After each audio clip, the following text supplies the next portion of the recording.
Hello! Bienvenue sur The Learning Diary, le podcast pour les acteurs du digital learning en route vers leur épanouissement pro et perso. Dans ce podcast, tu trouveras des retours d'expérience de professionnels du secteur, des conseils si tu souhaites toi aussi devenir freelance et des astuces pour accomplir tous tes projets de cœur. Sinon, moi c'est Delphine Froid. Dans le domaine de la formation depuis 8 ans et en ingénierie pédagogique depuis 6 ans, je suis aussi coach pour les acteurs du digital learning. Parce que pour moi, un acteur du digital learning épanoui, c'est un professionnel de la formation capable de réaliser des expériences d'apprentissage incroyables pour les apprenants. Je te souhaite une agréable écoute. Hello, j'espère que tu vas bien. On se retrouve pour l'épisode du bilan du mois de mai 2024. Alors comme sur les mois précédents, vu que ça a l'air de pas mal plaire aux personnes qui écoutent, on va rester sur les mêmes grandes catégories de sujets.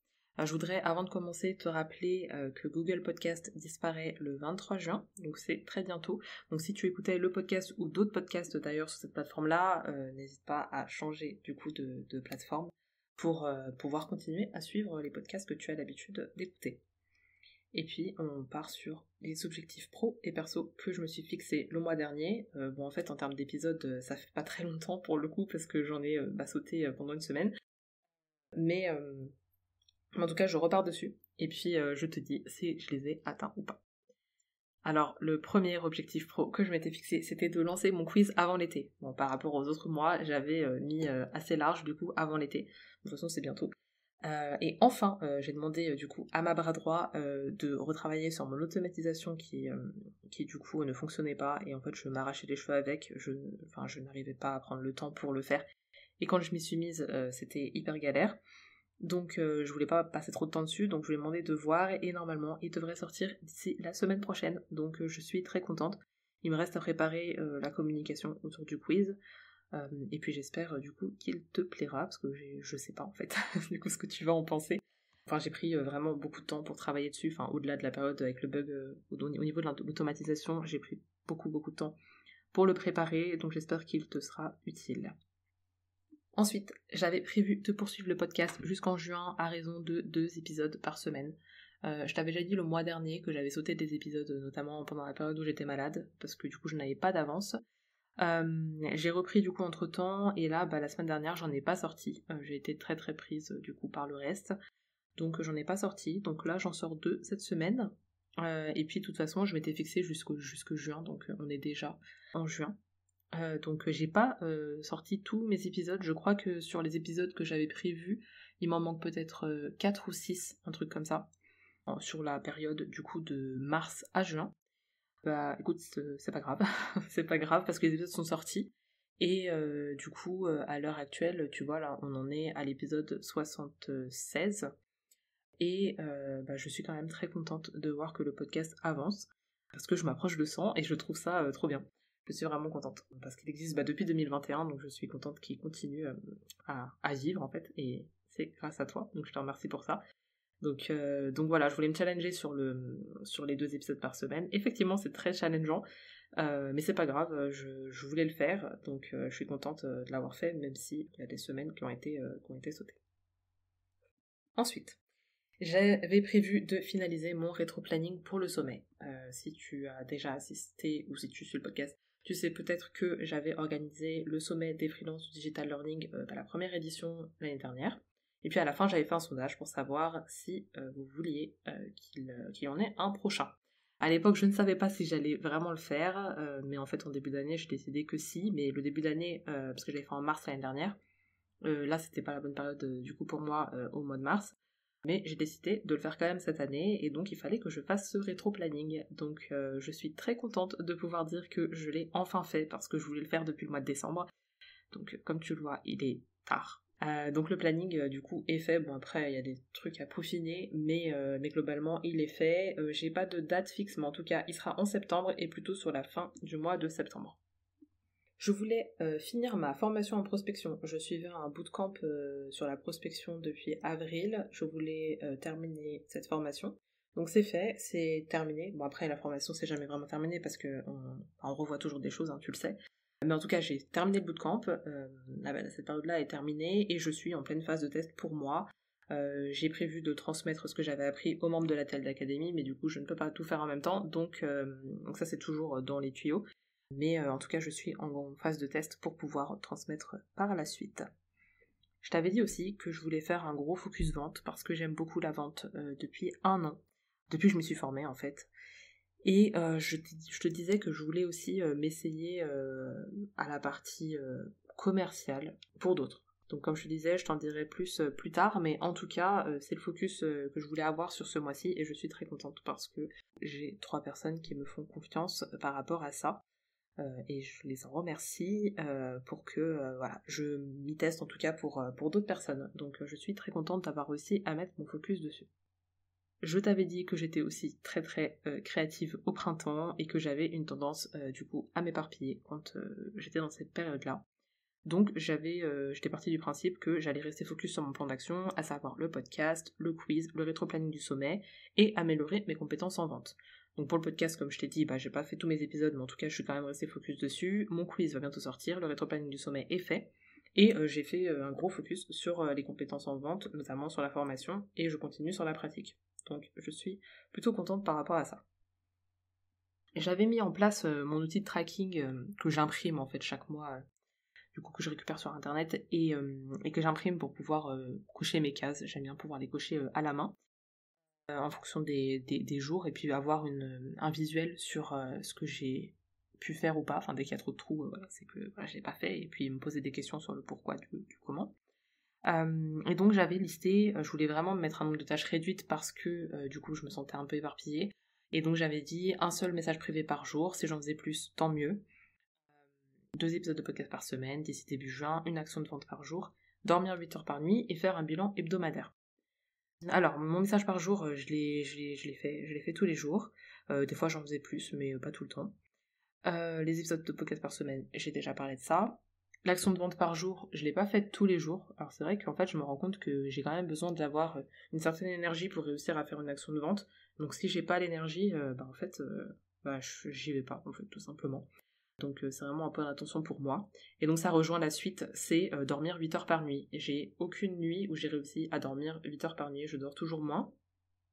Et je pense que ça joue pas mal sur mon énergie, et donc du coup sur ma capacité du coup à mener les actions de vente pour le coup. Donc voilà, c'est vraiment une donnée du coup qui est importante pour moi et que je vais prendre en compte pour la suite. Et puis mon bilan hebdo, du coup je l'ai fait pas toutes les semaines, mais je l'ai quand même fait, donc on va dire à poursuivre sur cet objectif-là. Donc je l'ai remis dans mon tableau d'habitude du mois de juin, où j'ai mis un focus plus bilan hebdo au niveau vente et connexion avec les gens. Voilà, je l'ai un peu précisé au niveau de mon bilan, pas forcément sur la globalité de mon activité. Ce que je n'avais pas anticipé. Sur le mois de mai, ce que j'avais pas anticipé, alors il y a 3 grandes choses que j'avais pas anticipées. En fait, il y avait un MOOC que j'étais en train de suivre, pour le coup sur les métiers du bâtiment, que j'avais pas forcément prévu de suivre, j'avais pas prévu de le terminer, mais en tout cas je l'ai suivi, donc ça c'est cool. J'ai eu une personne qui devait intervenir sur la TLD dans une masterclass qui m'a annulé son intervention très peu de temps avant le jour où elle devait intervenir. Donc ça je l'avais pas anticipé. En fait c'est vrai que moi je l'avais pas pris en compte tout simplement en fait, que c'était possible que les personnes annulent. Alors j'aurais dû, mais c'était pas le cas, donc je me suis un peu retrouvée embêtée quand du coup ça a été annulé. En plus, oui, c'est elle qui relançait du coup le cycle de masterclass, donc c'était un petit peu dommage. Et puis oui, je l'avais pas anticipé parce que je pensais vraiment que c'était bon pour elle, enfin, de ce qu'elle m'avait dit. Donc voilà, donc je ferai attention pour la suite, mais ça je l'avais pas prévu, donc c'était quelque chose d'assez embêtant pour moi, parce que quand j'annonce quelque chose à mes clients, c'est vrai que je n'aime pas du coup revenir dessus. Mais bon, c'est comme ça, mais c'est quelque chose qui m'a un petit peu dérangée. Et j'ai passé beaucoup plus de temps sur ma prospection B2B que prévu, donc c'est vrai que j'avais prévu de répartir mon temps entre ma prospection du coup pour la TLD Academy et pour la partie ingénierie pédagogique, mais en fait j'ai passé vraiment beaucoup de temps sur la partie ingénierie pédagogique, donc c'est bien, mais c'est juste que je l'avais pas anticipé. Au niveau des belles surprises du mois, j'ai eu 2 nouvelles clientes sur mon offre en bêta. J'ai fait des belles rencontres sur LinkedIn. C'est vrai que je suis toujours dans mon objectif de répondre sous une semaine à mes messages, mais en fait c'est vrai que j'ai tellement de retard dans mes différents messages, avec tellement de personnes qu'en fait ça reste difficile, mais quand j'arrive à échanger avec les personnes, je suis très contente de pouvoir échanger avec les différentes personnes et je rencontre vraiment de très très belles personnes. Et en fait ça fait toujours plaisir parce que peu importe qu'elles finissent par devenir clientes ou pas, en fait il y a toujours quelque chose à apprendre des autres personnes. Et puis moi j'apprends énormément en parlant avec les personnes qui sont dans mon réseau sur LinkedIn. Donc vraiment très cool, c'est vraiment une très très belle surprise. J'ai aussi une personne qui est venue me demander un stage du coup dans le cadre de sa formation. Elle m'expliquait qu'elle ne choisissait pas les personnes chez qui elle voulait faire son stage au hasard en fait. En fait, elle avait plein de raisons de m'avoir du coup choisi pour son stage. C'était hyper argumenté et puis elle a une super personnalité. J'ai été assez touchée en fait qu'elle puisse venir me contacter moi parce que elle savait ce qu'elle avait à retirer du coup du fait de pouvoir être en stage avec moi, donc ouais, j'étais pas mal touchée. Et en fait c'est vrai que j'ai toujours galéré pour trouver une assistante. Alors elle va pas devenir mon assistante, mais j'ai toujours galéré. Ça fait 4 ans que je suis à mon compte, que je cherche une assistante, et que j'ai beaucoup de mal du coup à trouver. En tout cas j'avais du mal à trouver. Et donc moi ce que je me suis toujours dit, c'est franchement, si quelqu'un un jour veut faire un stage chez toi parce qu'il t'a choisi, pas parce que t'es une entreprise parmi d'autres, ce serait vraiment un truc de fou. Ça voudra dire que t'as fait ce qu'il fallait pour que les gens aient envie de travailler avec toi. Enfin, moi je trouve ça juste fou, hein. C'est peut-être pas du tout dans tes objectifs à toi, mais pour moi, voilà, ça veut dire que j'ai réussi à faire quelque chose et que j'ai dépassé vraiment beaucoup de peur pour pouvoir mettre suffisamment en avant ce que je fais pour que quelqu'un ait envie de travailler avec moi. Voilà, donc ça a été une très très belle surprise pour le coup. J'ai aussi eu des feedbacks de clientes de la Telle Academy qui m'ont fait vraiment plaisir. Il y en a une qui me disait qu'elle était enfin là où elle voulait être. Enfin, tu vois, ça c'est des choses... Il y a des phrases comme ça, je suis très très sensible du coup aux mots. J'ai fait un bac L, donc j'aime beaucoup la littérature et je suis très très sensible aux mots qui peuvent être utilisés. Et c'est vrai que quand quelqu'un me dit, et notamment à travers le coaching, parce qu'au-delà du côté littéraire, c'est aussi des choses qui sont importantes pour nous en tant que coach. Ouais, quand elle m'a dit qu'elle était là où elle voulait être, j'étais très contente. Évidemment qu'elle a encore des choses à faire, il y a des choses sur lesquelles elle a encore besoin d'avancer, mais en tout cas ça m'a fait très plaisir. J'ai une autre cliente qui du coup a eu une mission plutôt longue de plus de 20 jours pour un client avec du coup un renouvellement de mission, et qui m'a dit qu'elle avait atteint son objectif annuel de chiffre d'affaires. Ça c'est vraiment quelque chose qui pour moi est aussi très très important et qui me fait hyper plaisir. J'en ai une qui a dépassé du coup 10 000 euros de chiffre d'affaires sur un mois. C'est juste génial. Enfin, évidemment qu'elle a travaillé pour, mais moi ça me fait trop trop plaisir, et j'en ai plusieurs qui ont dépassé différentes peurs qu'elles pouvaient avoir, et ça, avec ma casquette de coach, c'est un truc qui est hyper important. Je suis passée par là, je sais à quel point c'est difficile de dépasser nos peurs, et donc je suis hyper fière d'elles et très heureuse de pouvoir les accompagner sur leur chemin par rapport à ça. Et puis tout à l'heure, je te disais que j'avais toujours galéré à trouver une assistante qui me convenait, qui était... faut savoir que moi, j'ai été assistante pendant, du coup, 4 ans. J'étais très très exigeante avec moi-même, et pareil pour les personnes qui devaient me remplacer à chaque fois que je quittais, du coup, une entreprise. Et donc, je suis très exigeante en matière, du coup, de assistante, bras droit, je le sais. J'en suis consciente, mais je faisais tout pour moi être une très bonne assistante, et donc pour moi c'était pas possible d'en avoir une qui faisait pas autant d'efforts. Donc ça c'est moi, hein, mais en tout cas voilà, ça m'a rendu la tâche beaucoup plus ardue. Et enfin, j'ai trouvé une bras droit que j'adore, que je connais depuis 2021. C'est grâce à elle que je me suis lancée dans la communication. En fait, grâce à un coach, j'ai osé communiquer. Mais pour la partie pratico-pratique, c'est vraiment grâce à elle. Elle m'a accompagnée sur comment communiquer. Donc c'est avec elle que j'ai lancé ma newsletter de veille en 2020. Et par la suite, elle est intervenue ponctuellement du coup pour m'aider dans mon activité et notamment sur ma création de contenu pour certains visuels parce que je suis totalement nulle sur ça.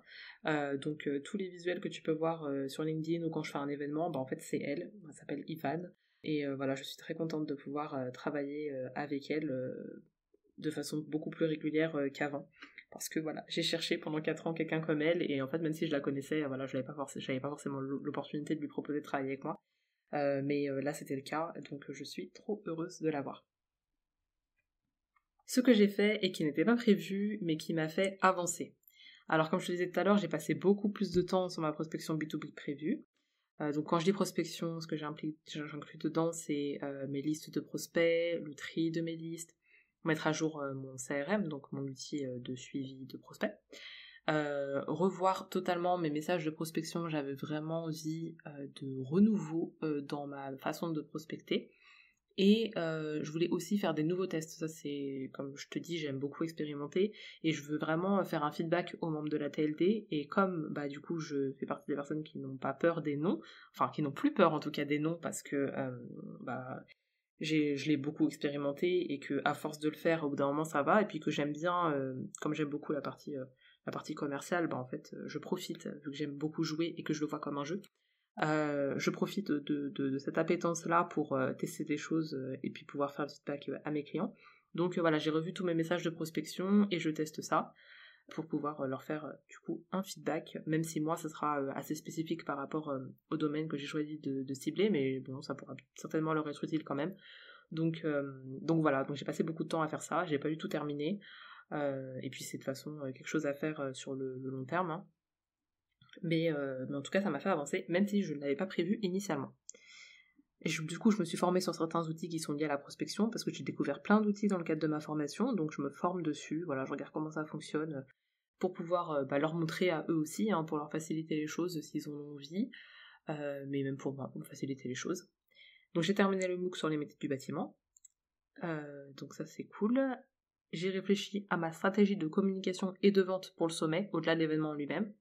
Donc tout n'est pas hyper calé et tout, mais ça m'a fait du bien de me poser dessus parce que j'avais vraiment pas eu le temps avant. Donc ça m'a fait du bien de me poser dessus, et puis ça a permis d'activer un petit peu ce côté créativité, parce que forcément en termes de communication et de vente, on peut faire tout ce qu'on veut.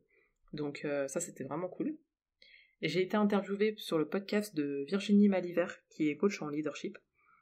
Son podcast s'appelle Et Action, avec un point d'exclamation. Et là, en fait, on a parlé du développement d'une activité quand on est maman. Et c'était vraiment plutôt sympa. Je parle assez rarement de cette casquette de maman, parce que c'est pas forcément la chose que j'ai le plus envie de mettre en avant, et le sujet sur lequel j'ai plus envie de m'exprimer. Mais en tout cas, c'était vraiment sympa. Et au-delà du fait qu'elle soit mon amie, j'ai trouvé ces questions hyper pertinentes. Bon, après, elle est coach, hein, mais du coup vraiment différente de d'habitude, donc c'était vraiment très cool d'enregistrer cet épisode avec elle. Alors, ce sur quoi j'ai perdu du temps ce mois-ci, en fait là vraiment j'étais en train de réfléchir pour faire le bilan avant de te le partager, et j'ai pas eu l'impression de perdre du temps côté pro ce mois-ci. Franchement j'ai fait au mieux sur mes actions prioritaires, donc voilà, je pense avoir été plutôt efficace sur ce mois, voilà, qui vient de s'écouler. Parlons maintenant des coulisses de la TLD. Alors là, c'est des coulisses au-delà de la partie client, enfin c'est quand même des coulisses pour le coup. J'ai eu la première réunion d'équipe avec les personnes qui me soutiennent sur la TLD. Donc pour rappel, la TLD, avant c'était que moi qui accompagnais les personnes. Et ensuite, petit à petit, depuis la fin de l'année dernière, il y a des personnes qui se sont ajoutées. Donc j'ai Mélina Dupont, qui pour le coup est aussi passée par la TLD Academy, et qui du coup est mentor. J'ai Manon et Sébastien, que tu as peut-être connus sur le sommet des freelances du digital learning, qui sont coachs en changement de vie, donc qui interviennent aussi sur les coachings de groupe, mais Ina aussi intervient sur le groupe. Et du coup, j'ai Ivan qui n'intervient pas sur la TLD, mais qui m'accompagne sur mon activité, vu que c'est ma bras droit.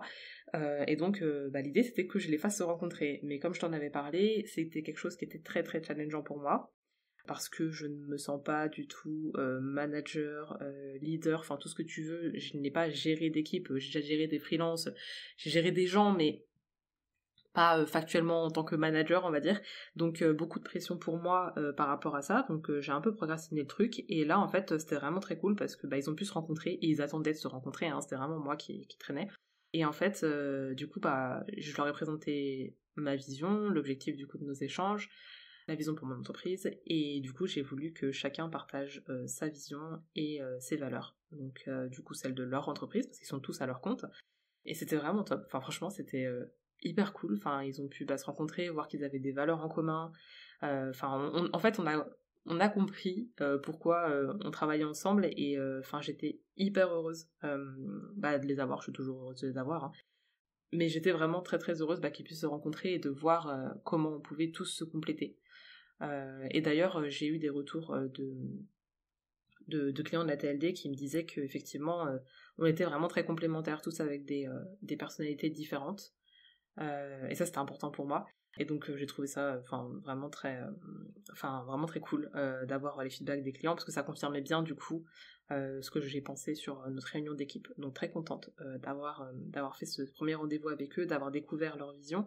Leurs valeurs, je les connaissais déjà, mais c'est vrai que leur vision d'entreprise, c'est intéressant parce que, comme je le dis dans le podcast de Virginie, c'est important pour moi de pouvoir servir leur vision. En fait, je veux contribuer à la vie des ingénieurs pédagogiques qui se lancent à leur compte ou qui développent leur activité, mais je veux aussi contribuer du coup au projet de vie des personnes qui travaillent avec moi. Donc c'était important pour moi de connaître leur vision et de voir comment ce que je faisais pouvait servir la leur. C'est des choses qui est essentiel. Enfin, je ne vois pas travailler autrement.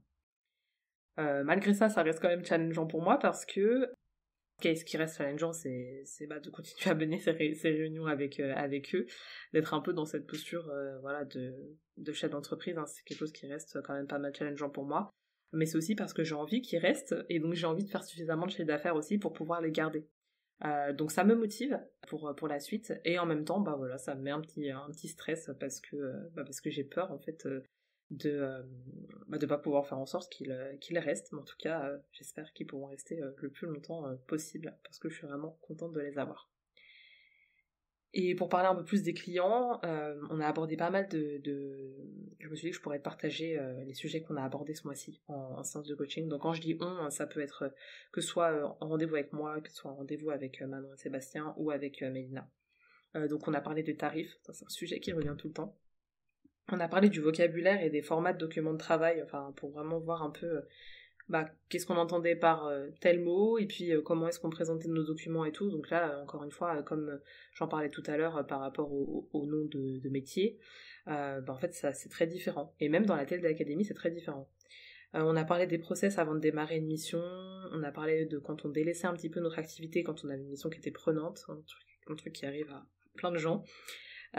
Comment gérer son planning, comment gérer les prospects, comment faire du réseautage. On a parlé d'apport d'affaires aussi. Et on a aussi beaucoup parlé de toutes les émotions comme la frustration, la culpabilité, l'injustice qu'on peut vivre dans notre activité. Parce que, évidemment, que être à son compte, ça veut dire avoir plus de liberté, potentiellement pouvoir choisir ses projets. Hein, c'est pas le cas de tout le monde, mais en tout cas, c'est potentiellement le cas. Mais il y a plein d'émotions négatives aussi qu'on vit en fait au quotidien et par lesquels il faut passer, et malgré ça il faut continuer à avancer. Donc du coup on a aussi parlé de ça parce que c'est quelque chose qui est aussi ultra important et que je souhaite pouvoir, en tout cas que les gens se sentent suffisamment à l'aise pour pouvoir aborder ces sujets qui nous touchent tous. Et puis on a eu les masterclass du coup qui ont repris. Donc les masterclass, l'idée c'est que je fasse venir des intervenants externes, donc je t'avais déjà un peu annoncé qu'ils viendraient sur les précédents épisodes. Donc on a Apolline Milon qui est venue, donc j'ai eu son nom de famille parce que du coup je galère un petit peu à la voir avant que j'ai eu son adresse complète. Donc Apolline Milon qui est experte du coup sur Notion. C'était hyper intéressant, c'était hyper complet son intervention, j'ai beaucoup aimé. Elle est hyper professionnelle, elle donne plein d'idées, elle mêle l'IA à Notion pour le coup. Elle a donné plein de détails qui faisaient la différence. J'ai trouvé que c'était assez incroyable en termes de niveau de qualité. Et on voit qu'elle est vraiment experte. Et en plus, elle est trop cool parce qu'elle a proposé aux gens de répondre aux questions derrière. Donc si les gens ont des questions, ils peuvent aller lui poser leurs questions. Et elle a vraiment fait un contenu adapté à tous les niveaux. Donc même moi, ça m'a donné plein d'idées alors que je suis pas forcément hyper portée sur l'outil Notion. On a aussi, bon, je te dis pas dans l'ordre, mais c'est pas grave, on a aussi Jean qui est intervenue sur la gamification. Elle a expliqué les différents leviers de motivation pour gamifier les contenus de formation. Et elle s'est beaucoup inspirée aussi de son univers, l'univers de Jean Cherez, du coup, à tout ce qui est lié au jeu de rôle. Jean, du coup, elle est ambassadrice Geniali, Canva et Cumulus, donc c'est vrai que la gamification, c'est son truc. D'ailleurs, elle est aussi ambassadrice Serra, donc, du coup, je le garde pas en tête souvent parce que c'est un LMS, du coup, je la mets un petit peu de côté.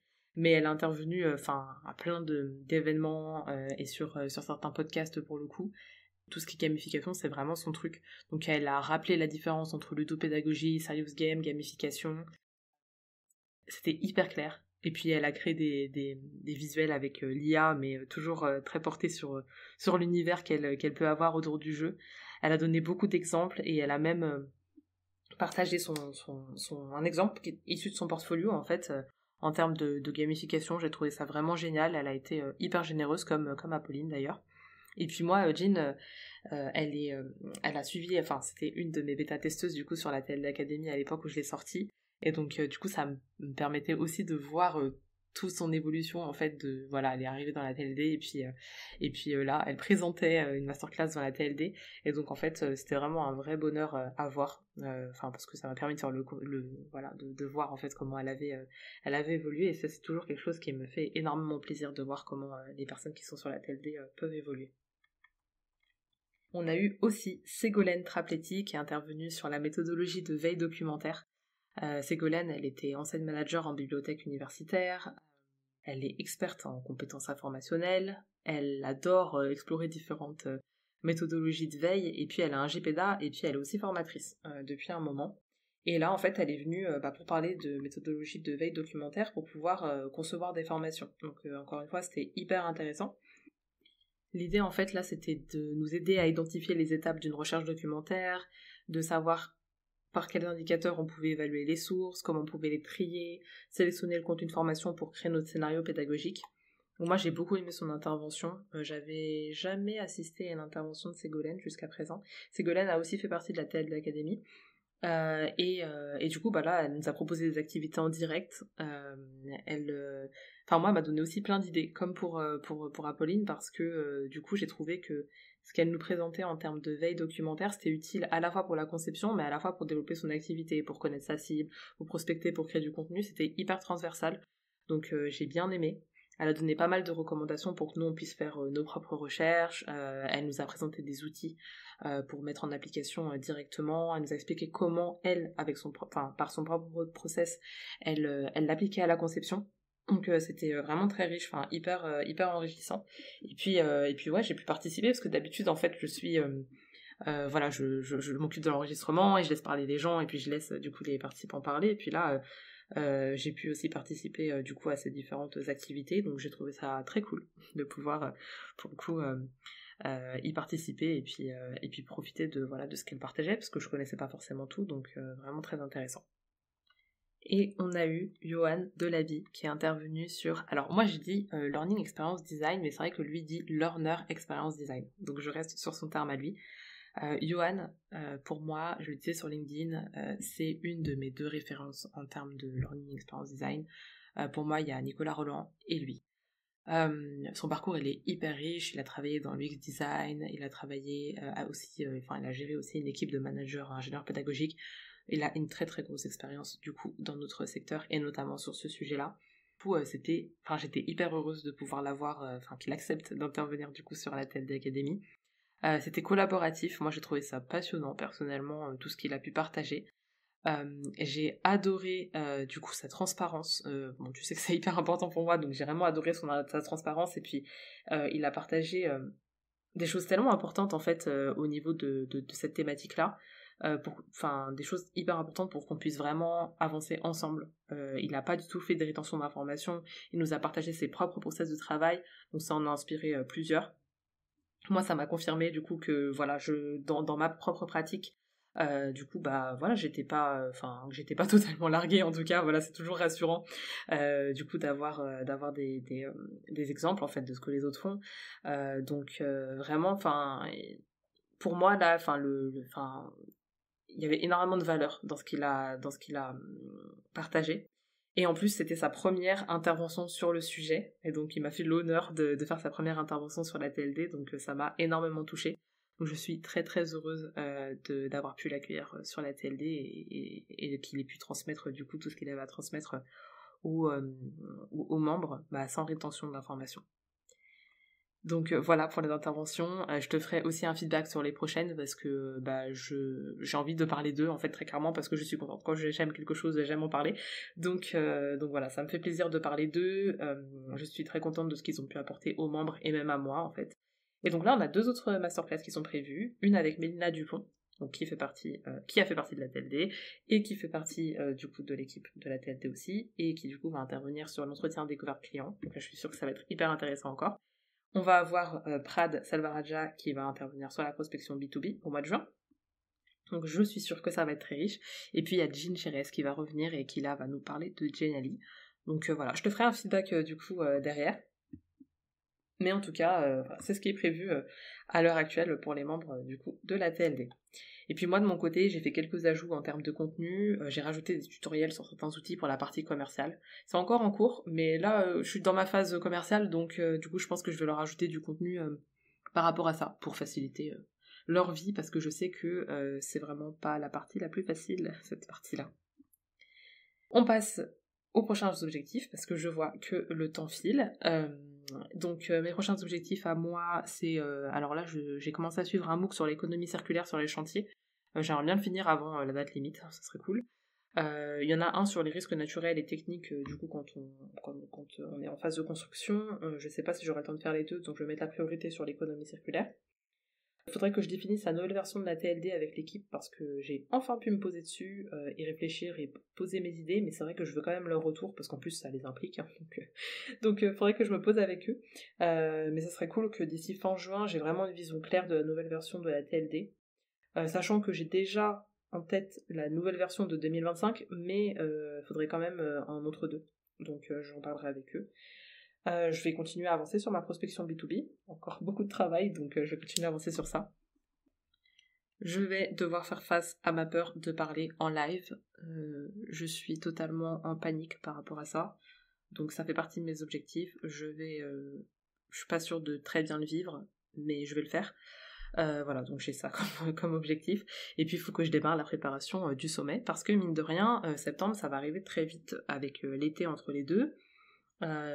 J'ai quand même prévu beaucoup de choses, donc du coup, en fait, il faut que je démarre quand même ce mois-ci. Et puis, les challenges à venir et comment j'envisage de les surmonter. Alors, comme je te disais, j'ai cette intervention du coup en webinaire avec un grand acteur du domaine, donc on n'a pas encore commencé la communication, bientôt. Voilà, gros stress, donc je vais continuer à me préparer psychologiquement par rapport à ça. Heureusement que l'autre intervenant, c'est quelqu'un qui je m'entends bien et avec qui je suis plutôt à l'aise, donc j'essaie de me préparer du coup avec lui en amont. L'autre challenge, c'est que du coup, comme je disais, j'ai des bêta-testeuses sur ma partie commerciale.